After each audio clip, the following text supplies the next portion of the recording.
Hey, my name is Brandon, and I've been a performer at Disney World for like 2.5 years now. And this is how I did it. Not really. So, I feel like performing and acting has been such a blessing from God because I never dreamt of doing it, and it was never my intention. And I kind of fell into it, and I'm so in love with it, and I'm so grateful that I get to do it. Like when you're a kid, you're supposed to have like crazy dreams, and when you get old, you're supposed to settle and be an accountant. Not saying that being an accountant isn't a cool dream. I had lots of accountant like parents. My friends' parents were accountants, and they made a lot of money. So pretty cool profession. Not dissing accounting, but you're supposed to want to be like a rock star, a pop star, or something, like a doctor, an astronaut. All these like you're supposed to dream big as a kid and then settle as an adult, right? I feel like I did the kind of like the flip side, like I dreamt big as a kid, but like boring. Like I wanted to be a businessman. I actually wanted to be Batman when I was 5. But by like the time I was 6 or 7, like the Batman part dropped off, and I just wanted to be rich like Bruce Wayne, be like a rich businessman. So that was like my whole goal, my entire life was just to be a successful businessman, be a billionaire, which business is still a dream of mine. But I fell in love with theater and acting my senior year because I played football, soccer, but I wasn't very good at it. So I quit my senior year of high school, and I did plays because that's what my friends were doing, and I loved it. I got good parts, and like I was like, this is such a cool thing. I love this. I'd love to do this more. But I thought that was the end of it, and so I went to college as a entrepreneurial major. But I got a call from one of my friends that she's like, "Hey, she did the plays in high school with me, and she was a theater major at college, and she was like, "Hey, um, I talked to the director, and he remembers you. He said you can come audition without a monologue. You can do a cold reading for it." And I was like, "Okay, I'll be right there." And I had a small campus, so I ran over there. And so your freshman year, you don't get to make your own schedule at the school I went to. They make your first semester schedule for you, and they put me in a theater class just for like my art credit. And the professor asked us our experience, and I was like, "Oh, I did this and this." And he's like, "Do you want to do this more?" I was like, "Yeah, I love it." But he's like, "What about this audition?" I was like, "I don't have a monologue." And then she's like, "He says you don't have to have a monologue." And I'm like, "Oh, okay, I'll be there. I'll be there." And so I went. I did a reading, and I got a part in a college production as a boy in Antigone. So basically, I was Tiresias's boy. I held a stick. They said I did a great job, by the way. I got a lot of praise. Didn't have a single line, but it got me in the process. I was in the production. I was, met everybody. Um, and I fell in love with it. And so I became a theater minor and did another play the next semester and did student productions too throughout it. And so I had no intention of doing that.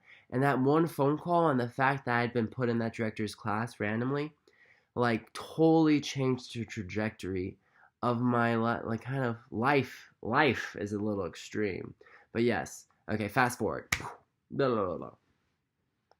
Um, my sister did. Okay, the college program is like an internship you can do at Disney World. I assume if you're watching this, you know what it is. Maybe you don't. But my sister did an internship, a CP program at Disney World, for food and beverage, and she became a Disney fanatic. And I was like, yeah, I mean, Disney's cool. My family loves Disney. My dad used to work at Disneyland when he was like 20-ish. So I thought that was cool, but not for me. I had my life. I loved my life back home. I was from Tennessee. Now I'm in Florida. But she dragged me to an audition. I was actually just home for the weekend from school, and she dragged me to an audition. I was like, okay, I'll go. It was really cool that Disney World was having an audition in my small town of like 60,000.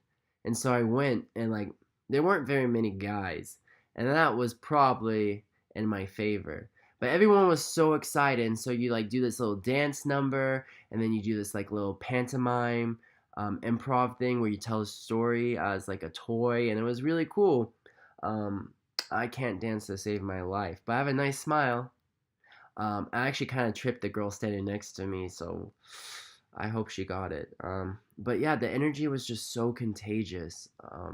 Everyone was so excited. They're like, "Oh, I can't wait!" And we went with a friend. So there's rounds, and like you have numbers, and so if you make it past the first round, you get to do the next part, and they film you, and you slate, and you say your name and stuff. And so I thought I was like, I can't dance. I act. I don't perform. I don't know, whatever I thought. And so I was like, okay, definitely not gonna get this.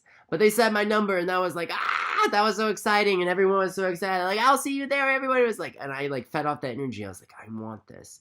And so when you apply for the college program, like you can, I had to go fill out an application for the college program after that. So you like can say like if you want to do like custodial attractions and stuff. And I was like, I'm only gonna quit college. Well, not quit college, but take a break from university if I can be a performer. And my sister's like, you're such a snob. No one, it's so hard to get performer. That's how she talks. Um, but I was like, that's the only reason. And so I put also like attractions on there. And so the day I had to like fast forward like 2 months, I was super excited. In the back of my head, I was like, I really want to do this. The day I was about to sign up for classes, I got an acceptance email saying that I would be a character performer at Walt Disney World for fall 2014.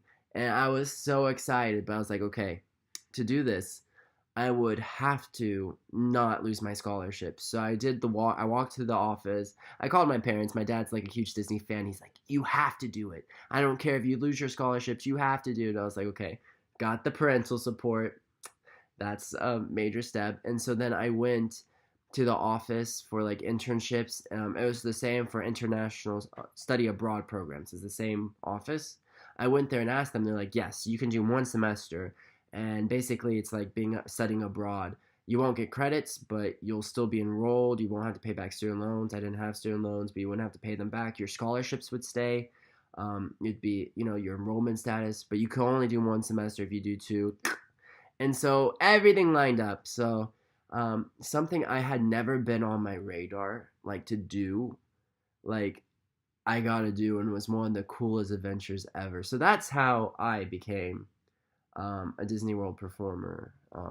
Not my journey. So I just think that's such a blessing from God, and like it's so funny. It's like God determines our steps, and like our path, because it's like you can have all these ideas and these plans, and God's like, and like He takes you. But that's the cool thing about life, is that it's this journey, and like I went from wanting to be like, I perform at Disney World, like that kid that just wanted to be a boring businessman, and so that's my story.